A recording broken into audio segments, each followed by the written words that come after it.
Hello students, मेरा नाम doctor Gajendra है। आरपीएससी सेकंड ग्रेड एग्जाम हो चुका और ग्रुप थ्योरी पे बेस्ट क्वेश्चन मैं आपको बताने वाला हूँ। और बहुत सारे क्वेश्चन हमने क्लास में कराए, उसमें बेस्ट एग्जाम में क्वेश्चन आए थे। और अगर आपको नहीं विश्वास है तो आप हमारे यूट्यूब के जो लाइव सेक्शन है वहाँ पे ग्रुप थ्योरी की कुछ क्लासेस मैंने ली थी, वहाँ पे आप जाके देख सकते हैं। पहला क्वेश्चन जो था वो परमुटेशन ग्रुप पे था और आपसे बोला जा रहा है कि S3 हमारे पास कोई भी एक परमुटेशन ग्रुप दे रखा है और A3 यहाँ पे इसका एक सब ग्रुप है। और आपसे बोला जा रहा है कि इसका जो कॉसेट होगा, नंबर ऑफ डिस्टिंक्ट कॉसेट कितने होंगे। तो इसमें नंबर ऑफ डिस्टिंक्ट कॉसेट जो होते हैं वो हमारे पास क्या होता है, इसमें order of S3 divided by order of A3 के बराबर होते हैं। और हम जानते हैं इसका ऑर्डर 6 होता है, इसका ऑर्डर 3 होता है, तो यहाँ पे 2 होगा, मतलब इसके इंडेक्स के बराबर होते हैं।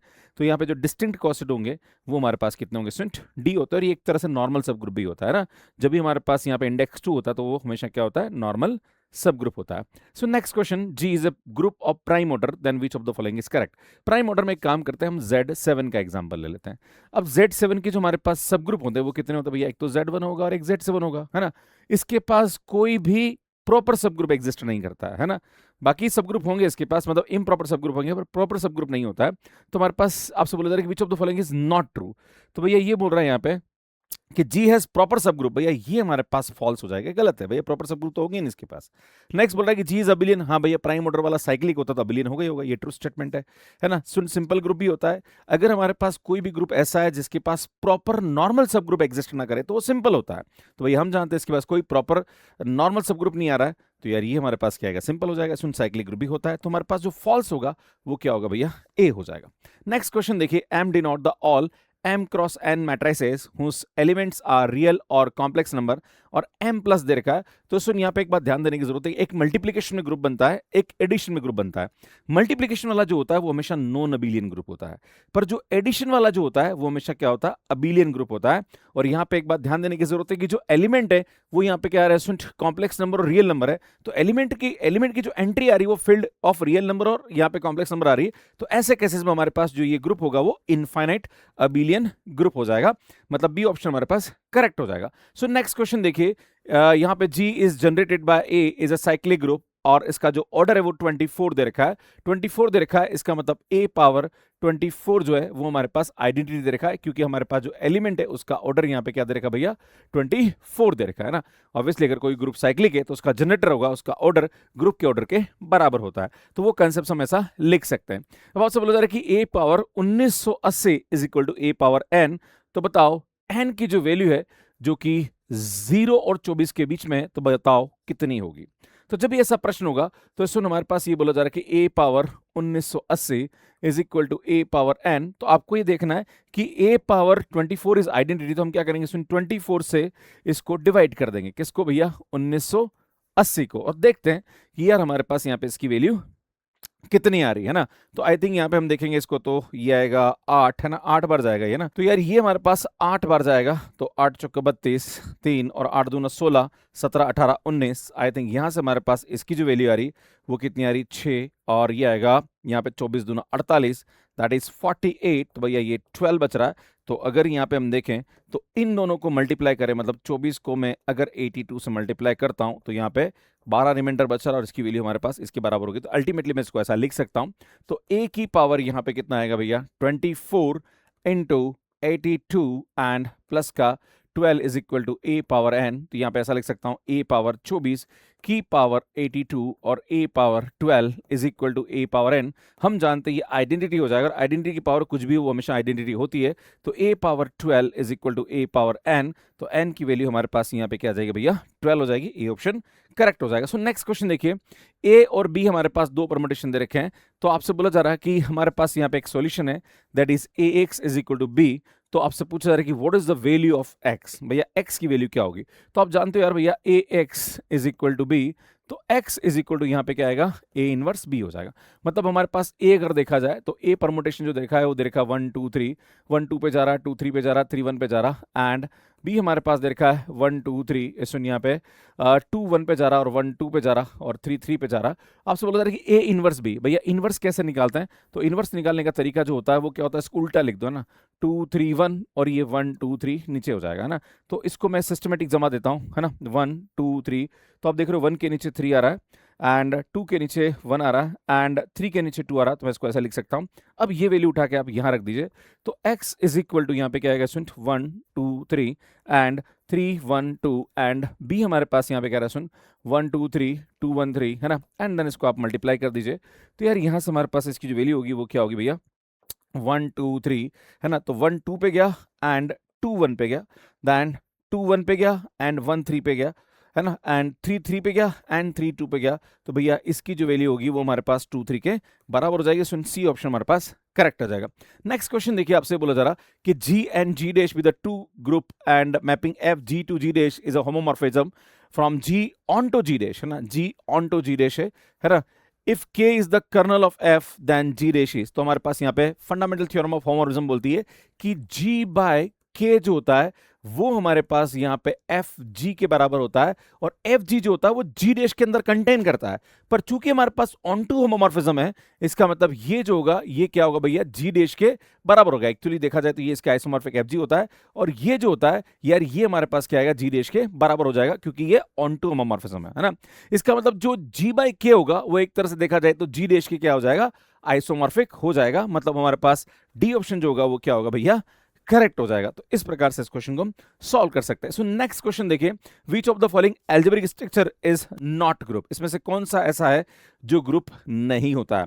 तो मैं आपके सामने बताना चाह रहा हूं यहाँ पे कि एक तरह से आप देखो यहाँ तो ये ग्रुप ऑफ यूनिट्स का कंसेप्ट भी बन सकता है ना, और वैसे अगर देखा जाए तो आप इसको अलग तरीके से भी कर सकते हैं। देखो ये जो होता है ये हमारे पास एक तरह से देखा जाए तो U6 है, देखो आप है ना, U6 जो होता है वो ग्रुप ऑफ यूनिट्स होता है ना, और ये जो होगा ये किसका आइसोमॉर्फिक होता है भैया Z2 का आइसोमॉर्फिक होता है। मैं आपको बता दूं कि यार ये जो होता है ये हमारे पास एक तरह से देखा जाए तो U11 टाइप का होगा, पर यहाँ पे 1 और 10 एलिमेंट दे रखे है ना, और 1 और 10 एलिमेंट दे रखे हैं, तो अल्टीमेटली ये देखा जाए तो ये U11 का कोई सब ग्रुप है ना भाई, सब ग्रुप ही तो हमारे पास ग्रुप होता है ना।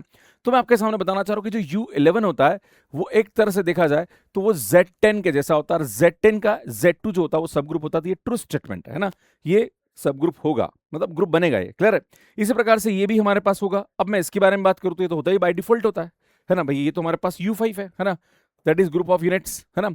अब ये देखोगे तो यार ये हमारे पास यहाँ नहीं होगा, क्योंकि अगर आप देखोगे तो सुन यहां से हम देखें तो अल्टीमेटली अगर आप मल्टीप्लिकेशन ऑपरेशन की बात कर रहे हो तो यहाँ पे 2 इंटू 2 जो होगा वो हमारे पास 4 होता है, और 4 की जो वैल्यू होती है वो यहाँ पे क्या होती है भैया है ही नहीं, जीरो होती है, और जीरो इसके अंदर है नहीं, तो यार ये हमारे पास क्या आ जाएगा फॉल्स हो जाएगा। मतलब ये हमारे पास यहाँ पे क्या होगा स्टूडेंट ग्रुप नहीं बनाएगा। और वैसे अगर आपको बताऊं तो U4 जो होता है वो Z2 का आइसोमॉर्फिक होता है ना, U4 जो होता है वो Z2 होता है, मतलब 2 ही एलिमेंट होने चाहिए, 3 एलिमेंट तो यहाँ पे नहीं होंगे, क्लियर है। तो इस प्रकार से हम इसको भी कर सकते हैं, ग्रुप ऑफ यूनिट्स का कंसेप्ट से भी इस क्वेश्चन को किया जा सकता है, बाकी नॉर्मल कंसेप्ट से भी करना चाहें तो भाई आप देख लो यार है ना, क्लोजर प्रॉपर्टीज आप देखोगे तो ए ऑप्शन यहाँ पे इनकरेक्ट आ जाएगा, क्लियर है। तो इस तरह से भी इस क्वेश्चन को किया जा सकता है। सो ये थोड़ा सा एक नया क्वेश्चन था, और क्वेश्चन बोला जा रहा कि which of the following statement are true. Statement 1 बोल रहा है कि the order of every element of infinite integer group Z plus is finite. भैया Z प्लस के हर एलिमेंट का जो ऑर्डर होता है वो फाइनाइट नहीं होता, यहाँ पे सिर्फ एक ही एलिमेंट ऐसा होता है जिसका ऑर्डर फाइनाइट होता है, जो कि 0 है। 0 के अलावा बाकी जितने भी यहाँ पे एलिमेंट होते हैं उन सब का ऑर्डर यहाँ पे क्या होता है भैया इनफाइनाइट होता है। इसलिए याद रखिए कि Z प्लस जो होता है वो हमारे पास इनफाइनाइट ग्रुप होता है, और उसके हर एलिमेंट का ऑर्डर जो होता है वो फाइनाइट नहीं होता है। भैया ये हमारे पास क्या आएगा फॉल्स स्टेटमेंट हो जाएगा। अब बात करेंगे सेकंड स्टेटमेंट के बारे में, और ये सेकंड स्टेटमेंट जो है ये नवकार पब्लिकेशन की अगर आप ग्रुप थ्योरी की बुक देखोगे या JPH की देखोगे, वहां पे एक एग्जांपल और उसके बारे में कंसेप्ट दे रखा है कि रेगुलर परम्यूटेशन ग्रुप होता क्या। चलो एक काम करता हूं, मैं आपको बताता हूं कि रेगुलर परम्यूटेशन ग्रुप होता क्या है। मान लीजिए हमारे पास 1 and -1 and iota n minus iota है ना, ये हमारे पास कोई ग्रुप है। तो सुन यहाँ पे हमारे पास एक मैपिंग होती है, और वो मैपिंग हमारे पास इस प्रकार से होती है, that is fx is equal to ax, जहां पर a यहाँ पे हमारे पास कोई भी एक एलिमेंट हो सकता है ना। तो सुन कैसे करेंगे ध्यान दीजिएगा, मैं आपके सामने एग्जांपल देता हूं है ना। तो सबसे पहले हम क्या करते हैं, यहाँ पे x को यहाँ पे हम a को फिक्स करते हैं ना। तो a को मैं यहाँ पे क्या लेता हूँ 1 लेता हूँ है ना, और a को मैं 1 लेता हूँ तो fx is equal to x आएगा। अगर मैं a को यहाँ पे -1 लेता हूँ तो भैया ये -x आएगा। अगर मैं यहाँ पे a को मैं आयोटा लेता हूँ तो भैया ये आयोटा x आएगा, और a को मैं यहाँ पे माइनस आयोटा लेता हूँ तो भैया ये माइनस आयोटा x आएगा। अब ध्यान दीजिएगा, अब क्या करते हैं सुन, यहाँ पे इसकी इमेज परमुटेशन बनाते हैं ना। तो इसका जो परमुटेशन होगा वो क्या होगा सुन, देखो 1 की इमेज 1 पे जा रही है ना, -1 की इमेज -1 पे जा रही, आयोटा की इमेज आयोटा पे जा रही, एंड माइनस आयोटा की इमेज आयोटा जा रही है ना, माइनस आयोटा जा रही। तो एक तरह से देखा जाए तो आइडेंटिटी बन जाता है ये, क्लियर है? इसी प्रकार से अगर मैं इसकी बात करूं तो x माइनस एक्स पे जा रहा, मतलब 1 की जो इमेज है वो -1 पे जा रही, -1 की जो इमेज है वो 1 पे जा रही, आयोटा की जो इमेज है वो माइनस आयोटा पे जा रही, और माइनस आयोटा की इमेज जो है वो आयोटा पे जा रही है। क्लियर है भैया? ये हमारे पास x है तो ये हमारे पास fx की वैल्यू है ना? इस प्रकार से अगर मैं इसका बताऊं यहाँ पे तो यार ये हमारे पास क्या होता है, सुन, ये हमारे पास जो होता है x की इमेज, मतलब 1 की जो इमेज है वो यहाँ पे आयोटा आ रहा है ना, -1 की जो इमेज है वो माइनस आयोटा आ रहा है। सुन, आयोटा की जो इमेज है वो आयोटा स्क्वायर की वैल्यू आ जाएगी ना, और आयोटा स्क्वायर हमारे पास -1 होता है ना, और यहाँ पे माइनस आयोटा है तो सुन ये हो जाएगा माइनस का आयोटा स्क्वायर, और माइनस आयोटा स्क्वायर की जो वैल्यू होती है वो 1 होती है, तो ये हमारे पास आ जाएगा। ऐसे ही हमारे पास एक परमुटेशन यहाँ से भी बनेगा, है ना? तो अगर आप देखोगे सुन, तो यहाँ पे हमारे पास एक परमुटेशन ये भी बनेगा। यहाँ पे क्या बनेगा भैया? 1 -1 आयोटा एंड माइनस आयोटा। तो अगर आप देखोगे 1 की इमेज माइनस आयोटा जाएगी, -1 की इमेज प्लस आयोटा जाएगी, आयोटा की इमेज होगी वो आयोटा स्क्वायर +1 जाएगी, और माइनस का यहाँ पे आयोटा रखोगे तो सुन ये हमारे पास माइनस का 1 चला जाएगा, राइट?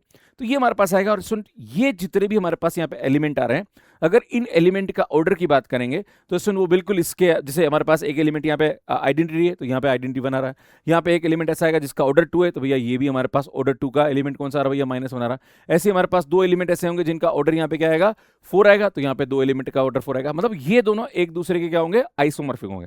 यहाँ पे एक कंपोजिशन में ग्रुप बनाएगा और ये हमारे पास जो ग्रुप होगा, तो इस प्रकार का जो एक ग्रुप से परमुटेशन का जो ग्रुप बनता है उसको हम रेगुलर परमुटेशन ग्रुप बोलते हैं, और वो हमेशा आइसोमॉर्फिक होता है। क्लियर है? तो सुनिए, यहाँ पे जो सेकंड स्टेटमेंट है वो हमारे पास क्या आ जाएगा भैया? ट्रू हो जाएगा। तो सुनो, हमारे पास यहाँ जो आंसर आएगा वो डी ऑप्शन क्या आ जाएगा? करेक्ट आ जाएगा। तो इस प्रकार से इस क्वेश्चन को हम सॉल्व कर सकते हैं।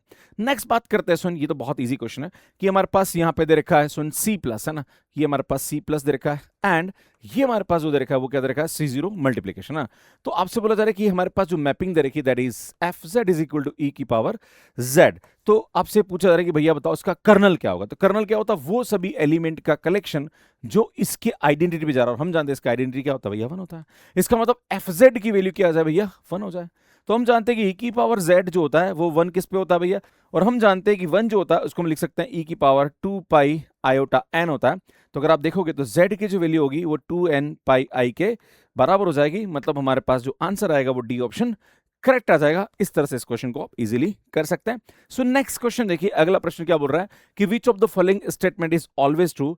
हमारे पास एक ग्रुप है और ये बोल रहा है कि if a and b belongs to g and order of a and b and a b is 2।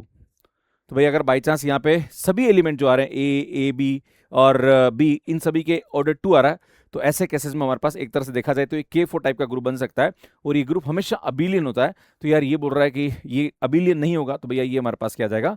False हो जाएगा। नेक्स्ट बी ऑप्शन ये बोल रहा है कि in a group G AB belongs to G then the equation AX is equal to B and YA is equal to B have many solution. भैया जब भी ग्रुप होता है तो इस प्रकार की जो इक्वेशन होती है वो हमेशा यूनिक सॉल्यूशन देती है, तो यार ये भी हमारे पास फॉल्स हो जाएगा। Every element of an abelian group is its own inverse. तो भैया K4 हमारे पास ऐसा होता है, प्लस हमारे पास एक ग्रुप और होता है जो कि सिमेट्रिक डिफरेंस का पावर सेट का कलेक्शन का जो ग्रुप होता है। ऐसे ग्रुप में हमारे पास खुद एलिमेंट का जो होता है वो खुद इनवर्स होता है, और ऐसे ग्रुप अबिलियन होते हैं, पर हर अबिलियन ग्रुप के लिए ट्रू नहीं होता। जैसे मैं आपके सामने Z5 ले लूं, भैया Z5 क्या है? साइक्लिक भी और अबिलियन भी है, पर उसका हर एलिमेंट का इनवर्स वो खुद नहीं होता है, फिर भी वो अबिलियन है। तो यार सभी अबिलियन ग्रुप के लिए ट्रू नहीं है, पर यहां बोल रहा है every element of an abelian group is its own inverse which is not correct. तो यार ये भी हमारे पास फॉल्स हो जाएगा। नेक्स्ट आपसे बोला जा रहा है कि G is equal to EAB और मल्टीप्लीकेशन में भैया 3 एलिमेंट है और मल्टीप्लीकेशन में कोई भी ग्रुप बन रहा है, तो भैया हम जानते हैं ऐसा ग्रुप जो होता है वो क्या होता है? साइक्लिक होता है, क्योंकि प्राइम ऑर्डर है, और साइक्लिक है तो भैया ये क्या हो जाएगा? अबिलियन हो जाएगा, मतलब डी ऑप्शन हमारे पास करेक्ट हो जाएगा। तो इस प्रकार से इस क्वेश्चन को कर सकते हैं स्टूडेंट। नेक्स्ट जो टॉपिक है वो मैं आपके सामने लेके आने वाला हूँ कॉम्प्लेक्स आंसर्स, एंड उसके बाद हम बात करेंगे रियल आंसर्स है, देन उसके बाद डिफरेंशियल इक्वेशन है। जितना भी कॉलेज लेवल है वो 1 बाय 1 आपके सामने लेके आऊंगा और उसकी कंसेप्ट बताऊंगा कि कैसे आप क्वेश्चन को यहाँ पे कर सकते हैं। बाकी चैनल को सब्सक्राइब कर लीजिए, काफी अच्छा कंटेंट हम आपके लिए अपलोड करते हैं।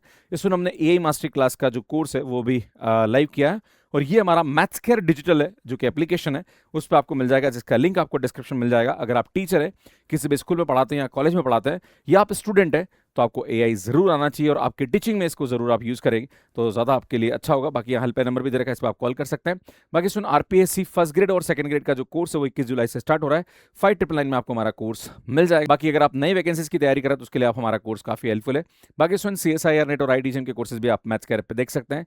एंड स्टूडेंट, ये हमारे बुक्स है जो कि Amazon फ्लिपकार्ट के अलावा मैथ्स कैर पे मिल जाएगी, और ये हमारा यूट्यूब चैनल आप सब्सक्राइब कर लीजिए, काफ़ी अच्छा कंटेंट हम आपके लिए अपलोड करते हैं। और ये हमारा मैथ्स का ऐप है जो कि एंड्रॉइड एंड iOS पे अवेलेबल है। कैसे आप हमारा कोर्स ले सकते हैं इसका वीडियो आप यहाँ जाके देख सकते हैं। बाकी स्टूडेंट हमने काफ़ी सारे वीडियोस आपके लिए अपलोड किए हैं और हमने आंसर की और यहाँ पे लाइक पेपर एनालिसिस किया है, जिसका वीडियो आप यहाँ जाके देख सकते हैं और यहाँ जाके चैनल को सब्सक्राइब कर सकते हैं। धन्यवाद।